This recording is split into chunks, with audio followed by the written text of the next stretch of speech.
So even a few years ago, Christmas was December, a few weeks before 25th of December.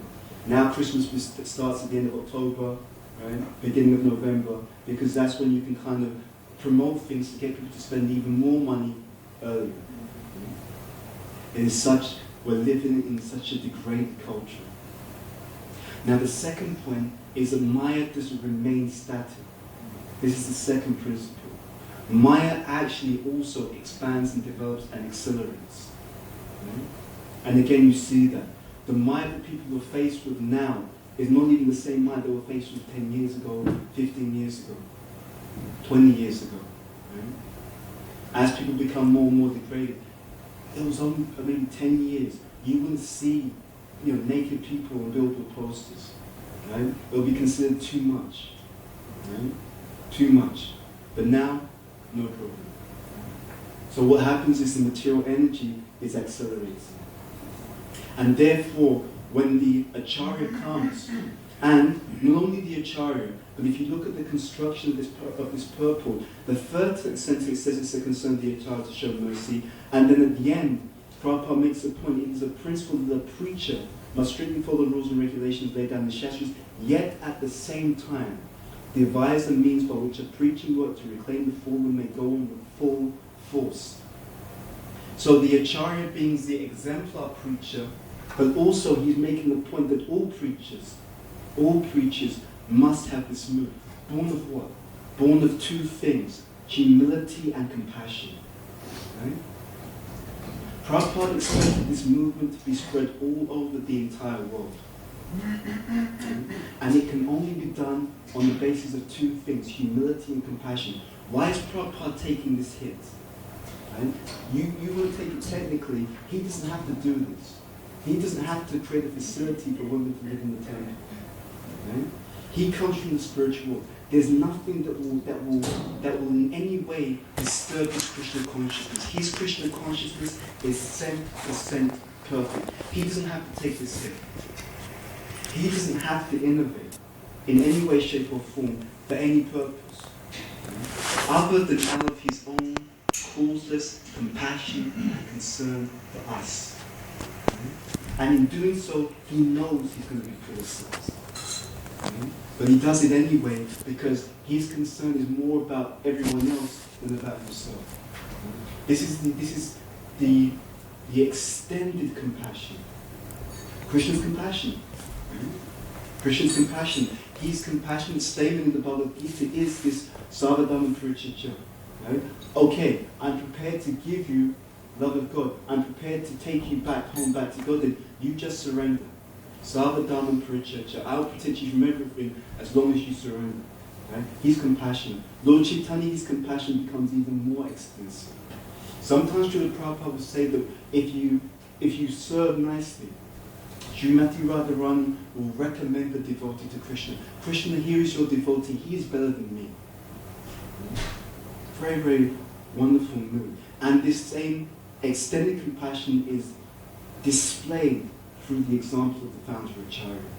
And then he says that just as I'm being compassionate, I expect you preachers, I expect you also to extend your compassion to these fallen conditioned souls. And therefore, in our culture, from Srila Prabhupada, not even from Srila Prabhupada, from Bhaktisiddhanta Saraswati Thakur, from Bhaktivinoda Thakur, we see this innovation, and they also get criticized. Right? They also get criticized. Bhaktisiddhanta Saraswati Thakur, he's given Brahmin initiation for people who are born in Shudra families. What kind of acharya is this? Right? He comes to sacred holy places, in a kind of luxurious kind of presentation. What kind of acharya is this? Bhaktivinoda Thakur, sometimes people criticize him as being an apologist. Right? He was preaching to a group of people called the Bhadralokas, who were Indians who were kind of influenced by Western thought. So in his Krishna Samhita, he even in some way diverts the principle of evolution, but explains that the Lord appears in different species just to lift up different species. And again, what's the result? Criticism. What kind of acharya is this? What kind of spiritual master is this? What kind of devotee is this? But they don't care. Because they are possessed of Krishna's own compassion, and therefore they're concerned to extend that to as many people. And therefore we are very, very fortunate. And we have to engage in that same mood of extending this mercy. There's a very wonderful purport I wanted to read through. This is Srimad Bhagavatam, 1st Canto, Chapter 4, 1st verse, which also echoes this same mood that Srila Prabhupada, the same instruction that Srila Prabhupada has given here. I'll just read. Let's see. So, personal realization does not mean that one should, out of vanity, attempt to show one's own learning by trying to surpass the previous acharya. He must have full confidence in the previous acharya, and at the same time, he must realize the subject matter so nicely that he can present the matter for the particular circumstances in a suitable manner. The original purpose of the text must be maintained. No obscure meaning should be screwed out of it, yet it should be presented in an interesting manner for the understanding of the audience. This is called realization. First Canto, Chapter 4, first verse, Srimad Bhagavatam. You can find, if you look, you can find so many quotations like this. Right? Because Prabhupada has given this instruction. He knows that the material world, the material energy accelerates. The Maya gets worse. Right? We have this 10,000 year golden period in the age of Kali, but Maya gets worse. And after that, you think it's bad now, just wait till that 10,000 years is over. Right? You think it's bad now, you just see how degraded it will get. And 12th Canto Bhagavatam gives so many statements about how bad it's going to get. Right? And it's bad already. So what does this mean for us? It means that our tradition in the following of Srila Prabhupada is a tradition of innovation where there is chastity and at the same time there is a creative pursuit of how to spread Krishna consciousness, again, according to Desha Kalapatra, and one more factor. Right? Desha Kalapatra means time, place, and circumstance, but the other factor is you. Right? In other words, Krishna consciousness is a personal affair. There's a statement.